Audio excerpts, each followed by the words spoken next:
Hello. I never know, should I sit back or look kind of casual? Hey guys. Welcome back to another episode of Once, Twice, 3 times a YouTube star. Third video. It's a bit of a miserable day, a bit grey. Luckily for me, I'm up in the loft room, as you guys know by now. I've got a beautiful view of a silver birch tree right outside the window. I'll show you. Using Aaron's little studio space. Need to get some furniture, like a desk situation here. Make him a little studio setup. Side tables for next to the bed, which is right there. I guess in case he gets tired writing all those lyrics. Also, I just want to let you know that this situation here, I'm aware of. The light isn't flickering in real life. I think it's when it translates to the computer. Light via screen is some technical frame rate. I don't know. I am going to be answering some more general questions today. Wow, some of these are deep. Okay. First question. I am a Yorkshire lass, as they say, from East Yorkshire. Currently live elsewhere, and that is where we're going to leave it. I'm not trying to be stalked, you know what I mean? I've watched You. Have you seen it on Netflix? Yeah. Girl, stop. We'll put it in the diary. 2020 is like a write-off, but 2021 friendship forming in there. Kanye moment. What do I love about myself? My desire for growth. I think that's what makes you ultimately succeed in life. I like that about myself. Side note, Kanye fan. Winning. Anyone that knows me personally, winning. I can't lie, I am a competitive person. In the same breath, I'm not gonna lie, as I'm getting older and more sophisticated and mature, naturally I'm just becoming more gracious. I'm actually quite a bad loser. Yeah, winning, that stuff gives me joy. Major Marie Kondo, heartwarming joy.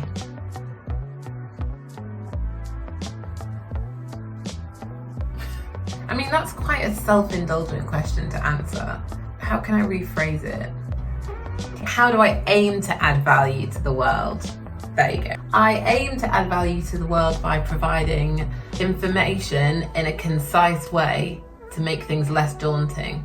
With experiences that I've gone through myself, I'll see something and think, oh my gosh, that's so huge. And maybe sometimes imposter syndrome sets in and you actually prevent yourself from doing stuff. But then when I get to the other side and I've done it, I'm like, that was so easy, or that was so not what I'd built it up to be in my mind. Sometimes I think stuff isn't communicated well, and if it's just communicated in a really clear, concise way, like this is the overview, this is what's going to happen, these are the steps to get there, and then this is the outcome. Life is just so much easier. So through this channel, probably I would aim to communicate things that I've experienced in just a way more concise and comprehensive way. So I think that's how I can add value to the world.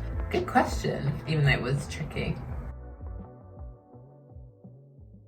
Doing this, I'd say overcoming other people's opinions. It does affect how you perform when you're in that space because you're like hyper conscious of everything that you're doing.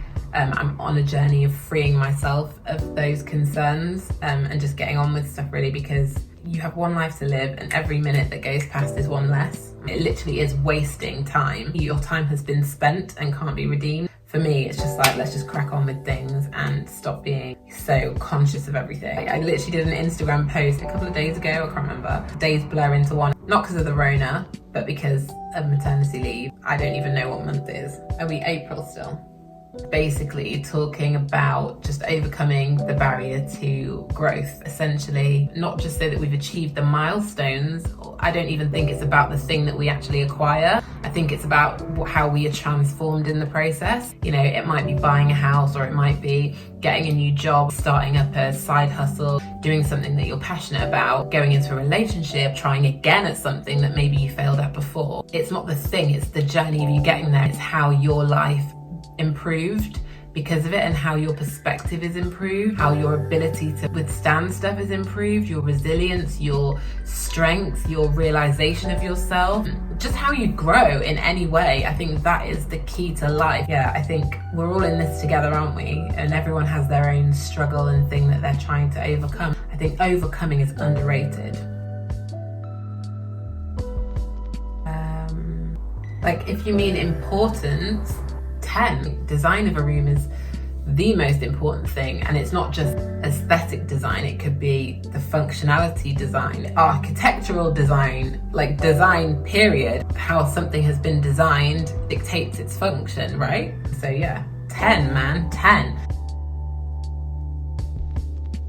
Dream house. I've always said one of those gorgeous Notting Hill townhouses, you know, like the 6-story ones where it's got the steps that go up. I think the Beckhams live in one. Oh my gosh, they're beautiful. Google it. Google Notting Hill townhouse. They're proper big daddy ones with the checkered tiled path that go up the front. Yeah, one of those ones. Do you know what? While we're dreaming, let's go for it. A cinema room. I'd have like a salon. Ooh, a drive-in underground car park. Just those things. Don't lie, you would too. I love being outdoors as well, but I also really love like the cosmopolitanness of a city, being able to go and get like an iced latte and it not be an adventure. So I think I'd still like to live in a city. Notting Hill townhouse, here we come. Babe, yeah, I want to move to Notting Hill in a few years, no pressure. Yeah, I'm on maternity leave, so do you want to just make it happen? Okay, cool, thanks. Long story, I'll cut it short. Our surname is White, with a Y. I work in marketing. I love to brand stuff up, market things. I just love it. So any opportunity I have for a bit of branding, there I am. When we got married, I was basically thinking of a hashtag that we could use. So being of African descent, typically when you get married, you have like an African traditional ceremony where the groom's family will essentially go to your family and ask if they can have you, basically. And then your African family will be like, no, you can't have us. Dowry. Feminists stand down. No brides were bought in the making of this marriage. It's fine, we're on the same page.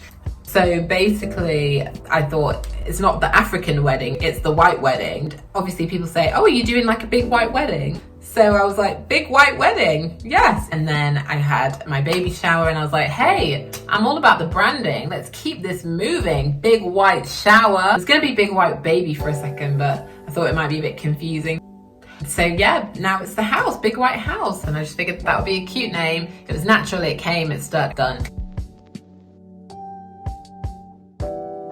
Not gonna lie, yes. At first, it was more about me wanting to get in. It was like, I wanna be in yesterday! So that, like, I like to do the design of stuff. I'll come up with my ideas and I'll run it past him. And essentially all I'm asking for him to do is to say, yeah, that's dope now. But when he tries to like give me other suggestions, I'm like, whoa, what are you doing? You know how this works. So yeah, we've identified what our lanes are, but then equally when I step into his lane, he's like, back up, honey. So I have to look at celebrities that have these massive mansions, and I wonder if I'd like it. I just think to myself, you know, don't get me wrong, if you're offering, I'm taking it. We got a pen, I'll sign up now. But what do they do? Which wing of the house do you sit in at a time? I'd have to have a schedule or an alert on my phone like, oh, it's Monday, time to sit in the West Wing. I mean, in this house, I don't know what I'm gonna do with 2 living rooms. What am I gonna do? We're just calling one of them a library to make use for it. Like, yeah, I can't even fathom living in, because apparently Kylie Jenner just moved to like a new house or something, and she has this like massive like pool area, and I'm like, great for pool parties and stuff, but how often are they gonna happen? I guess if you live in LA, probably like every weekend. I just always wanted to do this. This is a MAC lip gloss, I think they call it, in the color Lust, and it's really easy to apply. I will put the link in the description bar below. You guys can check it out. Thanks for watching another episode from me. Like and subscribe, more videos to come. I've got the questions right here about saving, budgeting, equity. Next week, guys. If you know someone that might be interested in what I talk about, yeah, send it to someone that you know. Mwah.